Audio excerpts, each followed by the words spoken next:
Hola, ¿cómo están? Mi nombre es Sara Sánchez, soy estudiante de la Fundación Universitaria María Cano. Actualmente me encuentro en el séptimo semestre. El día de hoy vamos a hablar un poco de semiología neurológica. Básicamente tocaremos tres temas. El primero serán los reflejos osteotendinosos. El segundo será el tono muscular, en el que diferenciaremos el daño de neurona motora superior y el daño de neurona motora inferior. Y el tercero serán los reflejos patológicos.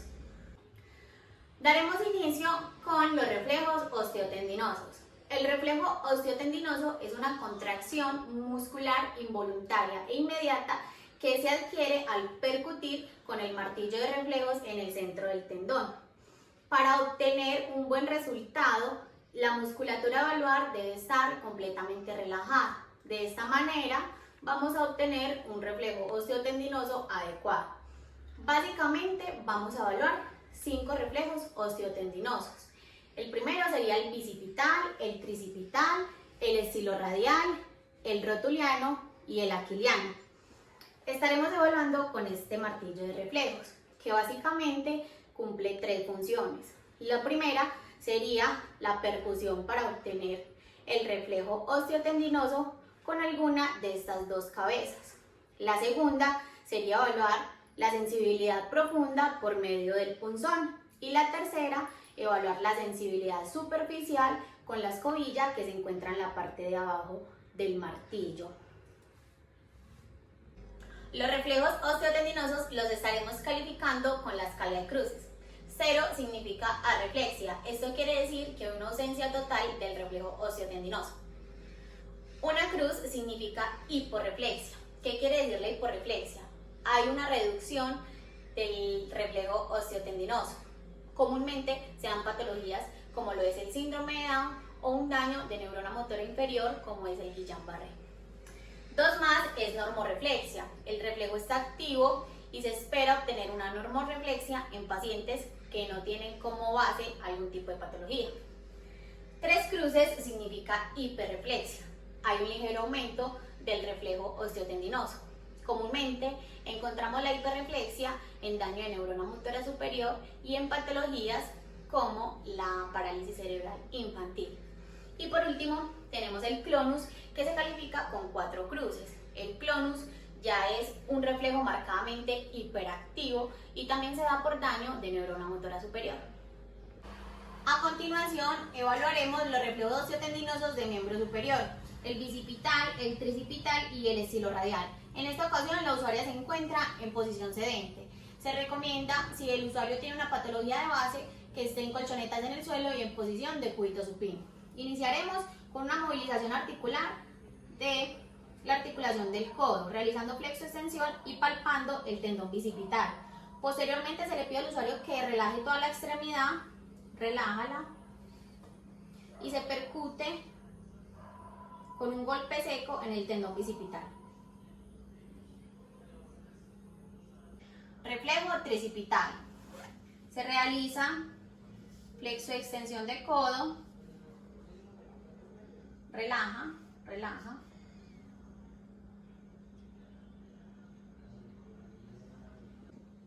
Reflejo estiloradial.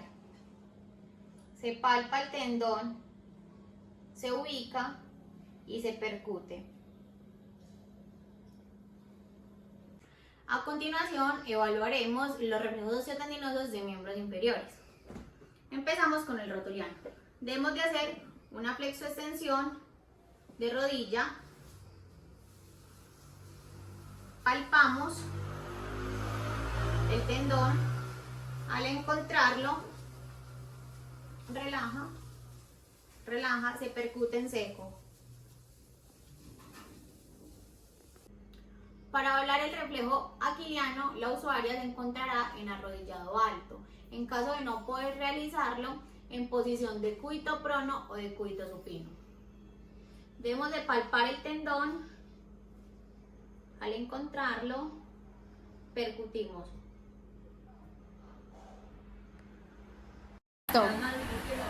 Otra vez. A continuación vamos a hablar del tono muscular.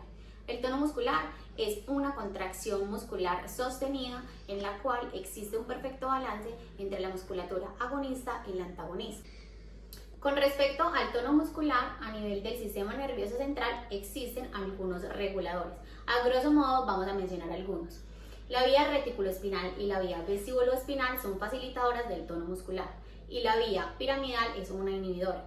A nivel del neocerebelo existe la serotonina, que esto quiere decir que es una facilitadora del tono muscular, pero a su vez en el paleocerebelo existe el neurotransmisor GABA, que sería un inhibidor. Además de esto, con respecto a los ganglios basales, cumplen una función fundamental para la regulación del tono muscular. Para examinar el tono muscular existen varias formas. En esta ocasión mencionaremos 3 formas básicas de examinar el tono muscular. La primera sería la observación. Debemos de ser muy cautelosos a la hora de observar la simetría del paciente, ya que esto es un indicador de que el paciente puede tener algún tipo de alteración en el tono muscular. La segunda es la movilización articular, que se hace de una manera pasiva, ya que es la única forma de darnos cuenta por medio del movimiento pasivo de que existe una hipertonía o una hipotonía. Y por último, la palpación. La palpación es clave en la examinación del tono muscular, ya que por medio de nuestros pulpeos podemos determinar un pronóstico más puntual en cuanto al estado del tono muscular. Evaluación del tono muscular. Recuerden las 3 formas de evaluar el tono muscular. Observar que todas las extremidades, las inferiores y las superiores, estén simétricas, que no exista ningún tipo de sinergia, ni flexora ni extensora. Segundo, es muy importante realizar las movilizaciones pasivas, ya que esa es la única manera de determinar qué tono tiene su usuario. Y tercero, la palpación. En este caso, evaluaremos solamente la articulación del codo y de la rodilla. Se realizarán movilizaciones pasivas de toda la articulación.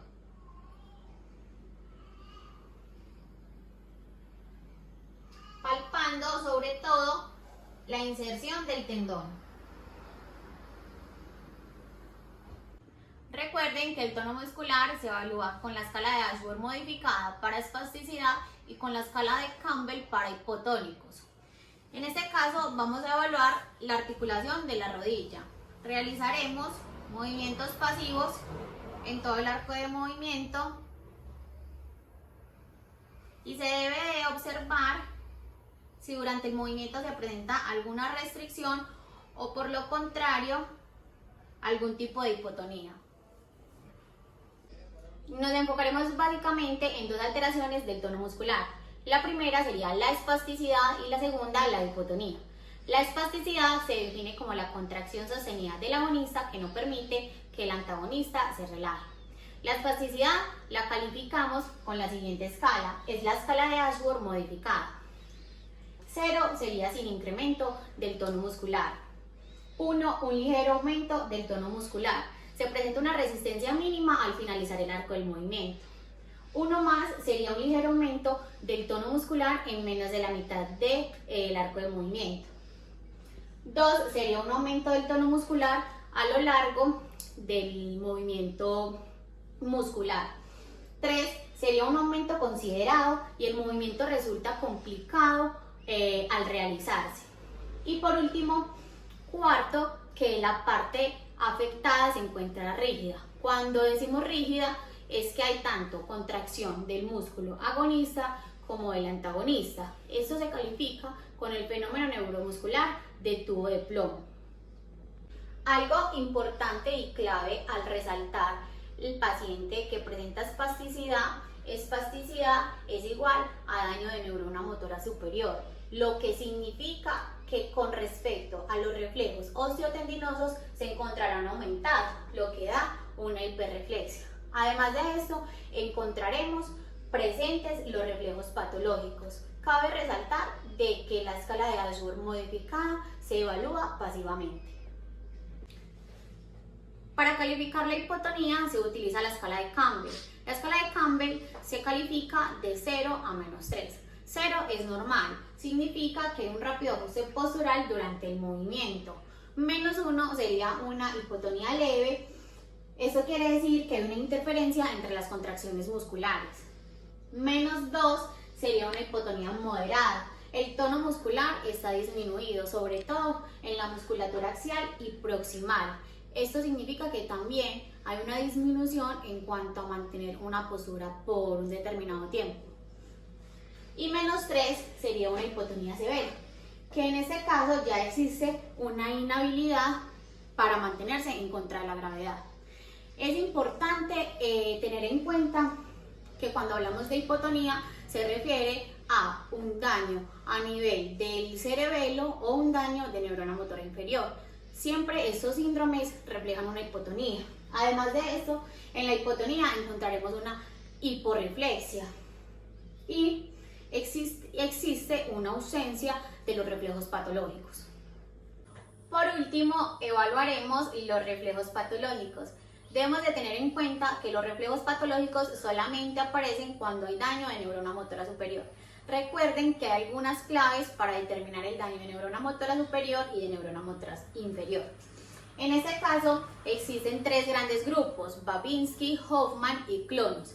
Con respecto a Babinski, en caso tal de que no salga positivo, se deben de realizar los sucedáneos a Babinski. Está Gordon, Schaffer, Oppenheim, Chaduk, Bean, Stransky y Gonda. Luego está Hoffman, que se realiza en la falange distal del tercer dedo, ahora se les explicará. Y por último Clonus, que podemos realizar Clonus de pie, de rodilla, de mano y de mentón. Iniciaremos con los reflejos patológicos. El primero a evaluar sería Babinski, que con el dedo índice realizaremos un estímulo por todo el borde externo de la planta del pie. En caso tal de existir una patología de base, la respuesta de los dedos sería una abducción realizando un abanico. Eso sería un daño de neurona motora superior. En caso tal de que Babinski no salga positivo, se debe realizar sus sucedáneos. Iniciamos con Gordon. Se hace con los pulpejos una presión en la masa de los gastronemios. Continuamos con Schaffer. Schaffer es una estimulación con el dedo índice y el pulgar en el tendón de Aquiles. En caso tal, también se puede realizar un desplazamiento hacia abajo y se obtendrá el reflejo. Posteriormente realizaremos Oppenheim. Oppenheim es por la cara interna de la tibia, se desplaza hacia abajo con el dedo índice y el pulgar. Continuamos con Chaduk. Chaduk es un estímulo con los nudillos en todo el maléolo. Se hace circularmente el estímulo. Luego sigue Bean. Bean se hace un estímulo por el borde externo del pie con los nudillos, frotando de arriba hacia abajo rápidamente. Luego continuamos con Stransky. Stransky es un estímulo en el quinto dedo del pie. Se hace una ABD forzada y se da la respuesta. Y por último Gonda, que son los tres últimos dedos del pie. Se hace una flexión y una abducción forzada y se obtiene la respuesta. A continuación realizaremos Hoffman. Hoffman es un reflejo patológico y se realiza en el tercer dedo en su falange distal. Lo que se hace es una tracción o una percusión en el dedo. Percusión o tracción. La respuesta inmediata sería una pinza entre el dedo pulgar e índice. Realizaremos Clonus. Primero, Clonus de pie.